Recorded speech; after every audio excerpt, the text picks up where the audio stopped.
Hello everyone, magandang oras sa ating lahat. Welcome to my videos. Maraming salamat sa panonood at lalo na sa mga nag-subscribe.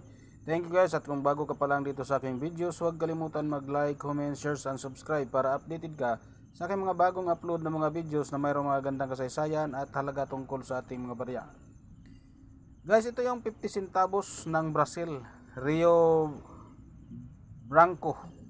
Stainless steel to guys, at mayroong taon na 2010. So bago tayo magpunta guys doon sa ating siling online guys, tapusin muna natin ang kanyang features guys, dahil napaka-importante rin na malaman din natin ang tungkol dito sa baryang ito guys ng Brazil. Ito yung features niya guys, Sewer Brazil. Period, Federative Republic of Brazil, 1967 ang kanyang date. Ang type naman ay standard circulation coin, may year siya na 2002 hanggang 2023. Ang value ay 50 centavos. Pilipinas guys, 5 pesos and 34 centavos. Ang currency naman ito ay real, 1994 ang kanyang date. Composition is stainless steel. May timbang siya na 7.81 grams. Diameter naman 23 mm, thickness 2.85 mm. Ang kanyang shape ay round, technique mild. Orientation, coin alignment. Number, A numbers 666. At reference number KM number 651A and show number 159A and vintage number 780. So ito yung overs natin guys, ang portrait of Jose Maria da Silva Paranos Jr. 1845 hanggang 1912, at Baron of Rio Branco and statesman and diplomat and historian, and the country name that to the left. May inscription in Latin, lettering Brazil, Rio Branco. Translation, Brazil. Engraver, Luciano Diaz Araujo.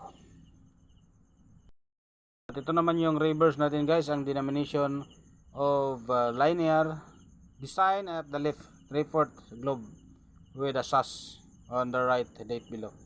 Ang script naman ay Latin, lettering 50 centavos 2010. Ang edge nito guys ay smooth at mayroon siyang scripted na letters. Ang script naman ay Latin, lettering Ordem A Progresso. Translation, Order and Progressa Brazil. Means naman ito guys ay Casa de Moeda do Brazil, Rio de Royal Dutch Mint, Koninklijk Nederland, Mont and Andrich.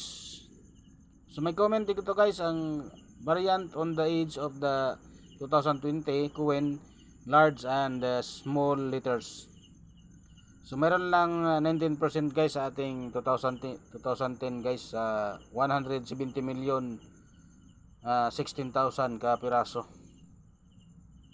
So napakaganda guys, kasi dinisplay to sa ating siling online sa eBay ng 755 pesos when 42 centavos. So kung marami kayong ganito guys, so napakaganda rin na mag-display doon sa ating mga siling online para mayroon namang saysay ang ating mga barya na hindi na tinatanggap dito sa ating sirkulasyon sa ating bansa, dahil iba naman yung pera natin dito at saka sa kanila.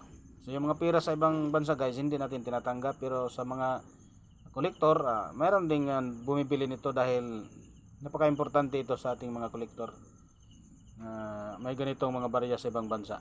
So yan guys, mga nakuha nating informasyon tungkol dito guys sa ating 50 centavos ng Brazil. Maraming salamat sa panonood guys, at God bless ating lahat.